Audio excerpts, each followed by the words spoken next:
Hey, what's going on, wonderful people? You got my TPA Season 3 Week 4 battle against SPAC, aka I believe Giga Robo might be his Showdown name, which is really fun. As you can see here, we have our team builder that we want to go through real quick. We got a Choice Scarf Flygon. By the way, I'm recording this um, weeks after the battle because every time I've tried, it's messed up, and just tried with another battle and it worked. So we're trying to go back and get our old battles in. So forgive me if I don't remember it too well. I know he's got like an Entei, Ninetales, Suicune, I think Noivern. I'm having trouble remembering the rest of his squads. So we're going to see who he brings. And we won't see. I know he had some threats that didn't end up coming. But yeah, we got our Choice Scarf Flygon, Dragon Claw, Earthquake, Toxic, and U-Turn. We got our stabs that hit a lot of things. We got our U-Turn, and then Toxic, I think, is for something like a Suicune switching in. He also has Registeel, I remember. So, which makes our Nidoking really important. Earth Power, Thunderbolt, Ice Beam, and Substitute. Just does a lot of work against this team behind a sub. Got Underskarmer, the Skarmory, which I think I've spelled different multiple weeks, but you get the joke. With leftovers, Body Press, Whirlwind Roost, and Stealth Rock. Whirlwind is because a lot of things on his team, like Suicune or Registeel, do like to set up, so we want to be able to phase them out. That's why you're also going to see the Dragon Tail on Slowking. Body Press hits most things. Then Whirlwind or Roost and Stealth Rock are pretty self-explanatory. The Power Herb Kartana is a lot of fun. Leaf Blade, Smart Strike, Sacred Sword, and Solar Blade. He's bringing Sun, and even though he's got a few resists to a Solar Blade, it's going to hit a lot of things really hard in Sun, and then if the Sun goes away, we can Power Herb Solar Blade.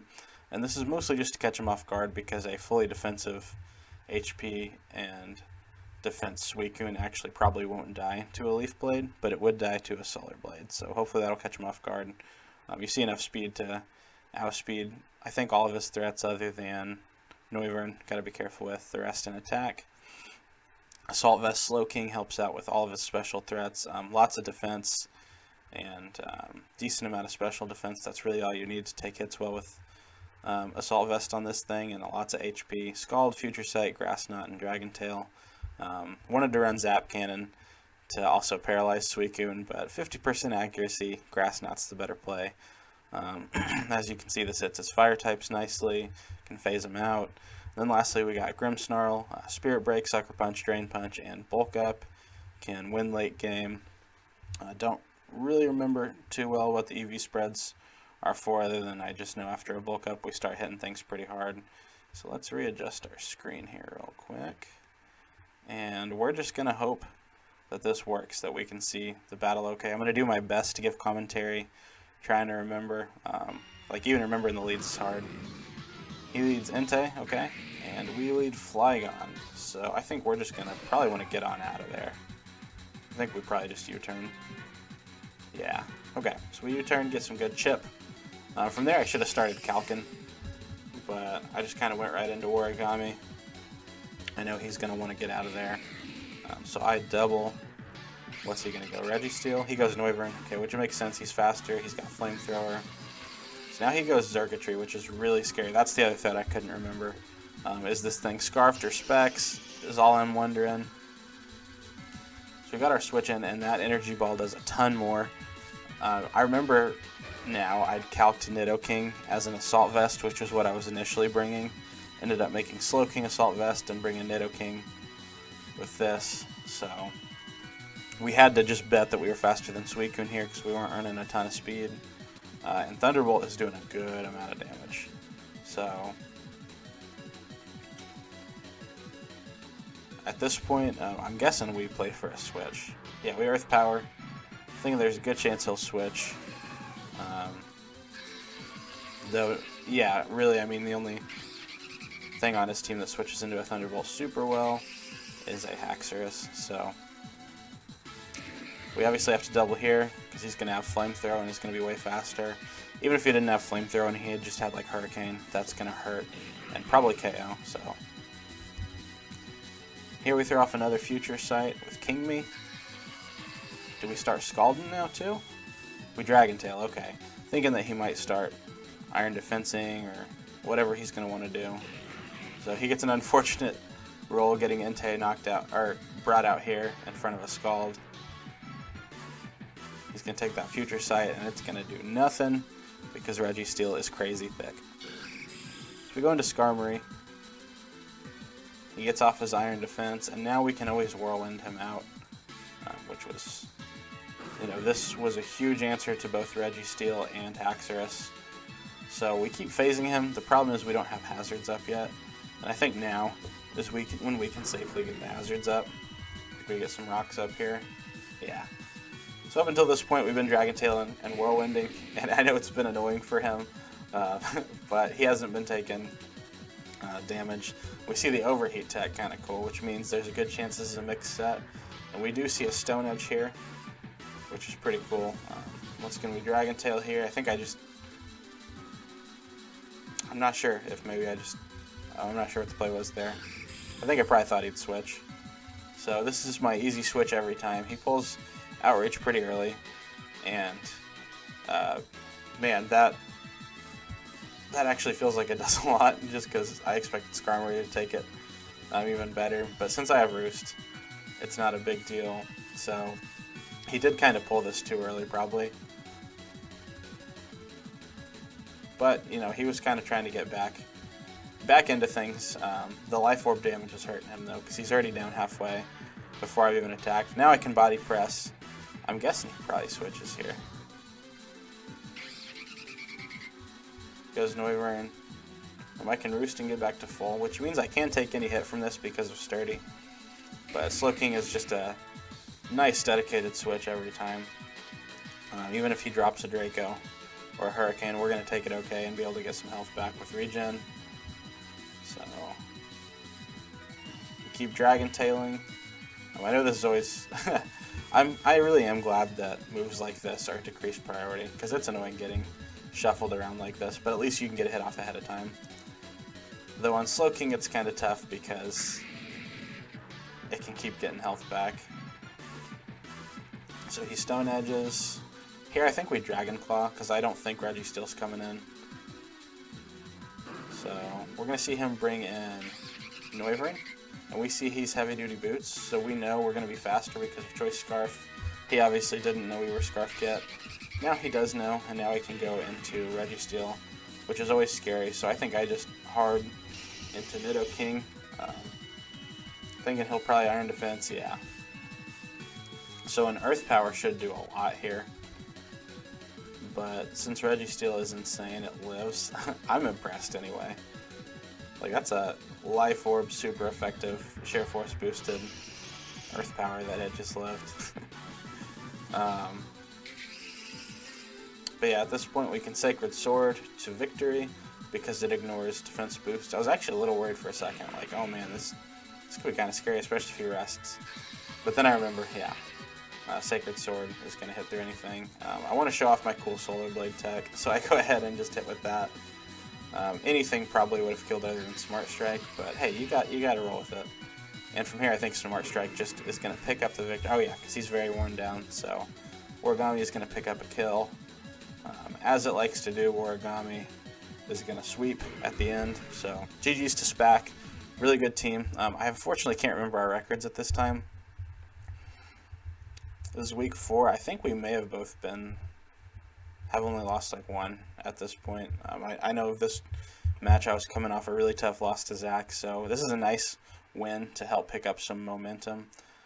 So I believe at this time this puts us up to 3-1 with something like a +8 differential. So feeling pretty good about things, pretty high up in the rankings, but still behind a few guys. And the next battle I get my chance against Ben, who is ahead of me in the rankings. So it's going to be exciting to see how that goes. If you did enjoy the video, please do leave a like, comment, give any advice or anything you... What's going on, wonderful people? You got Circules here with my TPA Season 3 Week 5 battle. We're 3-1, and I believe Ben, aka BB, aka the co-commissioner of the TPA, I believe he's 4-0 at this point. So this is a pretty intense game. Always really nervous to play him. He and I have played 4 times over the past 2 seasons, and I believe I'm 3-1 in those matchups, but we've had close games almost every time. First time we played, I think he 1-0'd me, and I think I 1-0'd him in the playoffs. And then last season, another 1-0 victory, and that regular season game is probably the closest game I've ever played, because it was a 1-0 victory, and I had 1 HP left. I ran a focus sash, got knocked down to sash, was able to pick up a kill with Raichu and I think Aegislash. And then we played in the championship last year. So, and I came off with a Shell Smash sweep victory with Blastoise.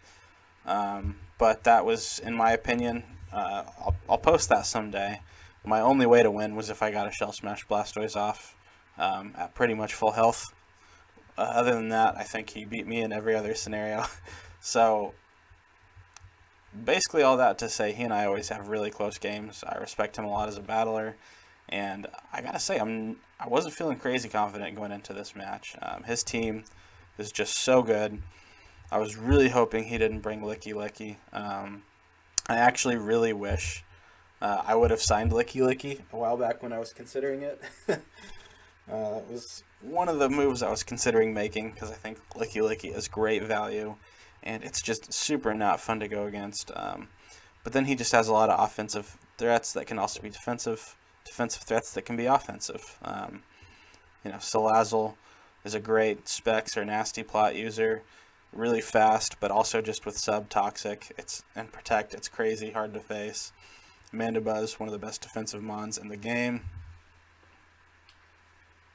Licky, very, very thick, good cleric mon.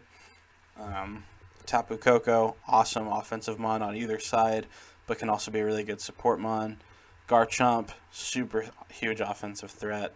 Can also take some hits. Rough Skin, Rocky Helmet is pretty common and is scary to see. And Blastoise I see as a very defensive mon that just so happens to also have Shell Smash, so that's kind of terrifying. I don't full on remember my sets, and I'm going to click on those after the game, because I think switching windows going into a battle a lot of times makes a battle run slow, so we're going to look at sets afterwards. We probably could look at his too if we searched around, but yeah, let's just hop into the match, see what our leads are going to be. That was way too loud. Okay, I've got it on really slow. We could probably just roll with slow. I'm not going to...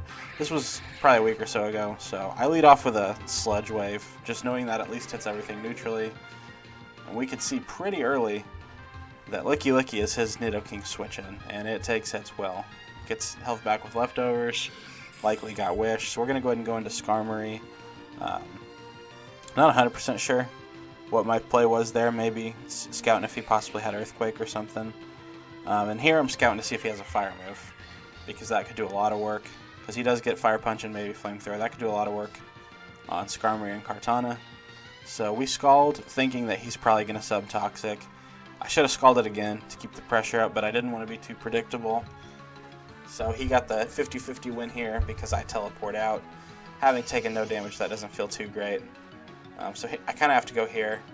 And I do remember my Nidoking is Choice Scarfed, so I'm Scarf locked into this. I'm going to Earth Power, but I have to get Toxic here.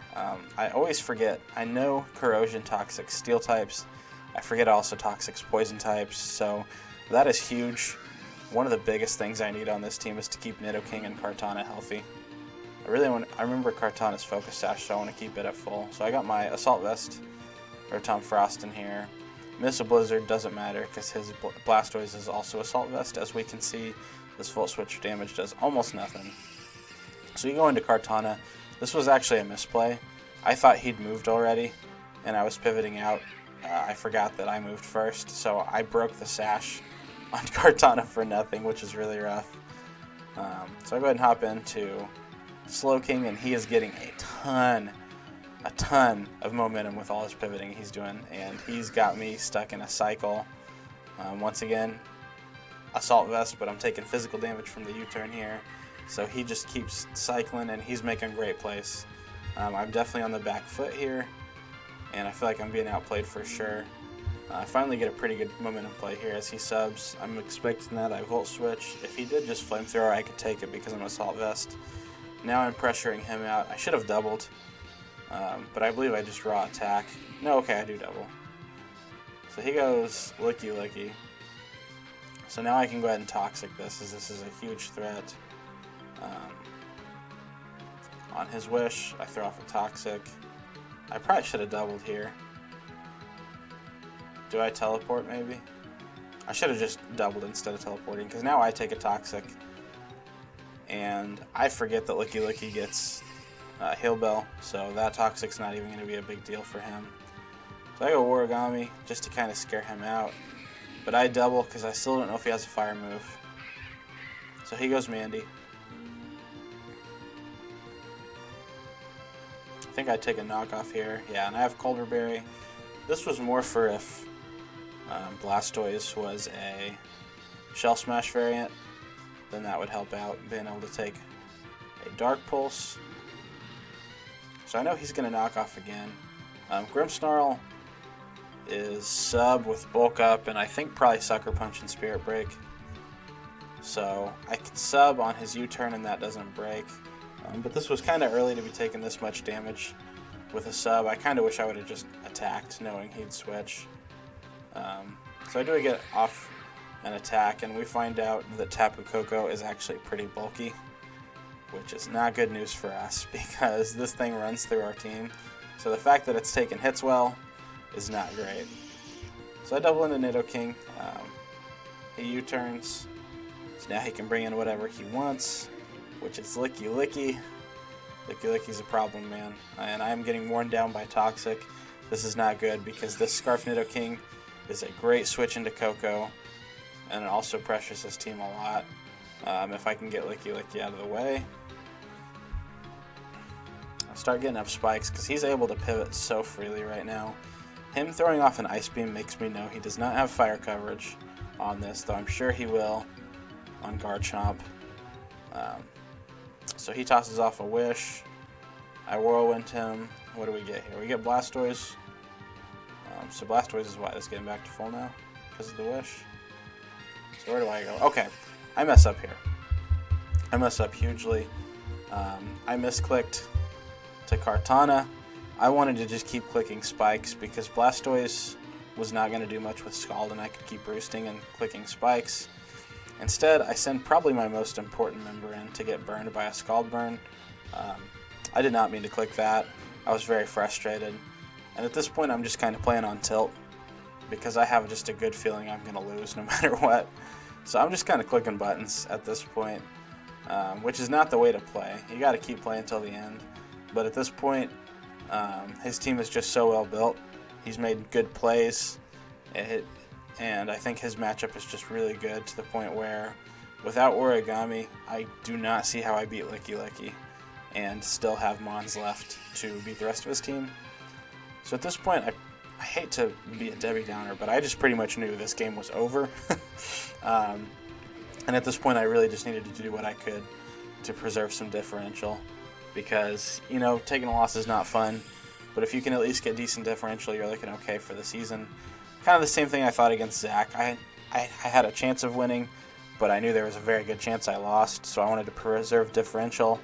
Got 5-0'd, and that was tough on the standings to lose 5 in my differential. And so we just got to hope that's not what happens here. So he's going to be able to keep just Wish passing for free. As I Whirlwind, hope for some luck. We do get some damage on Tapu Koko, but now Nidoking's getting worn down. So I go into my Assault Vest, Frost and Powers. Don't take much from that Thunderbolt, but there's just not a whole lot I can do. So he's going to Dazzling Gleam. I Volt Switch. I guess thinking maybe he would U-turn. So now I can go Nidoking. But the problem from here is Toxic just starts racking up now. Now, with the spikes, it is hard for anything on his team to take 2 Sludge Waves. In fact, I don't know if anything really can, other than maybe Mandibuzz. So is he going to let Licky Licky go down, doubtful because my team really struggles. I maybe should have doubled here, but I was thinking to myself, hey, maybe that was a low roll, depending on if he was defensive or especially defensive. Apparently it was a high roll, so likely he would have lived, but he plays it safe, which is smart. And now at this point, Nidoking can't come back in on rocks, and I don't think I'm going to get a chance to defog. Plus, I kind of need those spikes, so I just have to let Nidoking go down, which I am not a fan of. So I believe from here, Tapu Koko just goes in, man. I think Tapu Koko just cleans up, gets 4 kills straight. He's gonna pick up 1 here. I kind of sack off. Not really my best move. Well, once again, at this point, I'm just kind of clicking like, okay, this is not good.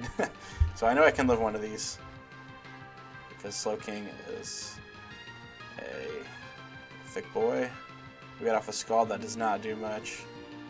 And so at this point, I'm just narrating him being able to just click buttons and take me out.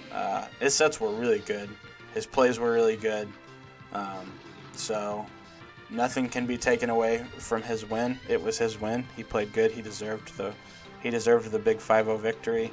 I'm just mad at myself for throwing away Kartana like that. Had I not switched in and gotten Scald burnt, puts a lot of pressure on his team. Resists moves from Tapu Koko, and can hit back hard. So I think I could have made it close. There were some situations I could have won, but it was much less likely than him winning.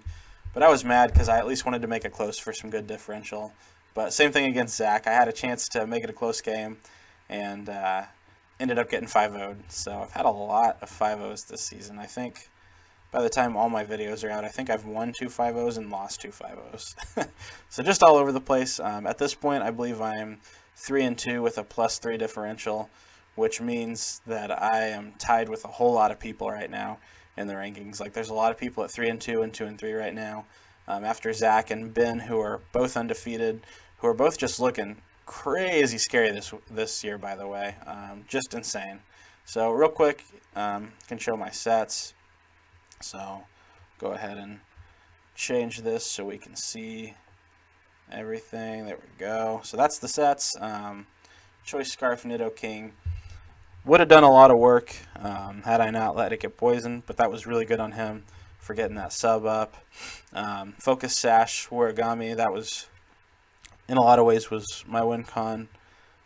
Leaf Blade, Smart Strike, Knockoff, Toxic.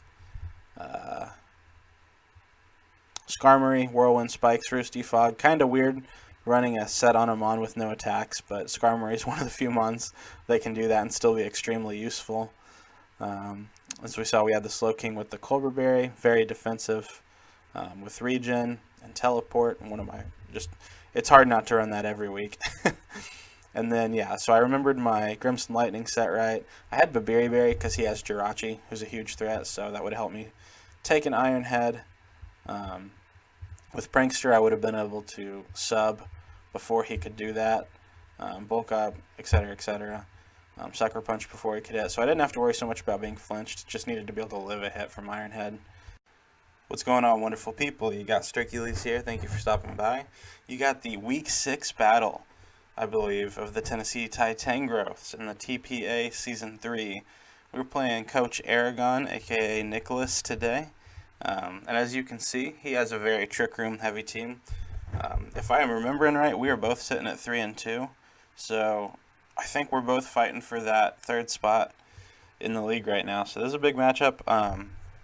You can see my squad. I'm trying to remember who he's got. You see right away, he also has threats like Reuniclus. It's another big Trick Room threat. He's got, what is that name? Dusknoir, who's a huge threat. With Poltergeist now. Not a whole lot of switch-ins in the world to a huge attack Poltergeist like that. So he's got a very Trick Room heavy team, and I know he's got a few more threats that I'm not thinking about. But yeah, this is the squads we brought, I can run over my team real quick. We got Spectrier with, I cannot remember if it has Focus Sash. I don't think I ran it with Focus Sash because I ran it with Cassib Berry. So he had a lot of things on his team that would want to run Shadow Ball as coverage. Multiple Psychic types. I believe there might even be a third Psychic type in there. But then on top of Dusk Noir. So I brought Cassib Berry to weaken hits from that. It's max HP and max speed because his fastest mon that he brought is Heatran. His fastest mon on his team is Golbat, and I just didn't see Golbat coming, so I did not speed creep Golbat. So I needed no speed on Spectrier, so I got to go max. I think I went max HP, a ton of special attack, like 152, and I also gave it 100 special defense just to help it take a hit. Because once it starts getting Grimdays up, 400 special attack is plenty. Flygon, I ran Choice Band, kind of a cool set. I ran double Bug on it, right? So I ran U-Turn to be able to pivot. I ran Earthquake for stab. I ran First Impression because in Trick Room, any type of priority is really helpful. So once again, to his Psychic types, that's going to hurt a lot in Trick Room. Choice Banded. And then the last move being Crunch to hit Psychic and Ghost types. So, and as you can see, Earthquake runs through his team otherwise. Slow King, I ran a specially defensive set, no big surprise there. Ran Scald for some stab to hit his fire and rock types. Ran Dragon Tail because he had a lot of things that want to set up, and something like a Gothitail starts setting up Calm Mind or Cosmic Power, Dragon Tail can phase them out. And then for the last two moves, I had Slack Off and Teleport. So with Grimmsnarl, I ran a really cool set. Assault Vest, a lot of max HP, a lot of attack, good amount of special defense, and just a little bit of speed. And I gave it Darkest Lariat. That ignores stat changes. So once again, if Gothitelle or Conk, well, not really Conk so much because I would hit that with Spirit Break, but Gothitelle wants to start doing Cosmic Powers. Rhianoclus wants to start doing Acid Armor plus Calm Mind. We can hit through those stat changes. Sucker Punch, once again, for if we're in Trick Room, need to be able to hit before them. Fake Out to stall turns of Trick Room. And Spirit Break to hit Conkeldurr. I really wanted to run Drain Punch for his Steel types, but I just felt like every other move was more important. So I have other answers for his Steel types. Skarmory, running Body Press as its only attacking move. Taunt as my second taunter so far. I didn't tell you Spectrier's full set. We'll circle back around. Roost and Spikes. So pretty standard set. A lot of defense, a lot of HP, a little bit of special defense. And Nidoking, we ran with Substitute, Taunt, so there's a third Taunter. Really want to keep him from Trick Rooming up, from Hazard Stacking, from Cosmic Powering, etc. Substitute, and then Earth Power and Shadow Ball destroy his team. If I'm behind a sub, that's good news. On Spectrier, I ran Solo Attack, Shadow Ball, because he has no resists to Shadow Ball. I ran Taunt. I ran Haze, for the same reason, running Dragon Tail to get rid of stat changes. And Protect, just like Fake Out to burn some turns of Trick Room. So let's go ahead and hop into the battle. My initial thoughts were that I had a lot of really good leads. I could lead Skarm, get Spikes up, because I don't see hazard removal outside of Klefki. Nidoking is a great lead just because it hits everything so hard. Same with Flygon, it can hit harder pivot from the get-go. But my first thought is a lead Cloyster's kind of scary, so I want to lead Spectrier and taunt it. Skarmory's not fast enough to taunt a max speed Cloyster, and Nidoking is, but it would be risking taking water or ice super effective damage. So Spectrier is my lead. So we got this on slow, hopefully we'll be able to see this plenty fine. So we lead Spectrier, and I see this, and I'm thinking Thunder Wave is its best move, though it could start spike stacking. Could have gone to this or Flygon. I know he has to switch because he doesn't want to take an Earth Power, so that I get a free sub up. So now anything Conk wants to do, I'm only taking the substitute damage. And as you can see, Earth Power is going to do a ton if he's not Assault Vest. We know he's not Assault Vest because he gets burned. So now he has to have something switch in to an Earth Power, and I almost subbed up again. But I decided not to, just throw off a raw Earth Power. We find out Cloyster is not Focus Sash, so it was probably White Herb. He sends in Heatran. I don't know if he thinks maybe I'm bulky, so I wouldn't outspeed. So we've got 2 and almost 3 mons out of the way already. he sends in Goth, and I'm like, well, crap. Now I'm trapped, but I can at least get off a Shadow Ball before it starts doing anything. And big damage. We find out it's Scarfed because it outspeeds. So he goes for Dark Pulse. I'm not sure why he didn't go for a Psychic move. I don't know if maybe he didn't have one or what was, but Nidoking's picked up 3 kills already, and I'm loving it. And this looks like a 4th kill because he's not on an air balloon, so I'm pretty excited for that.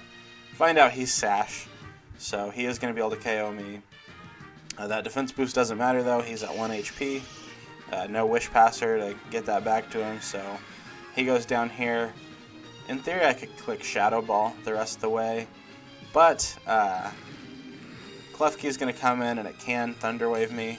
At this point I don't really have any fear of losing, but I do need to make sure that I preserve differential because that's going to matter hugely going into the playoffs. So I make my switch to Flygon, and from here Earthquake wins. I doubt a Mach Punch is going to be enough to kill.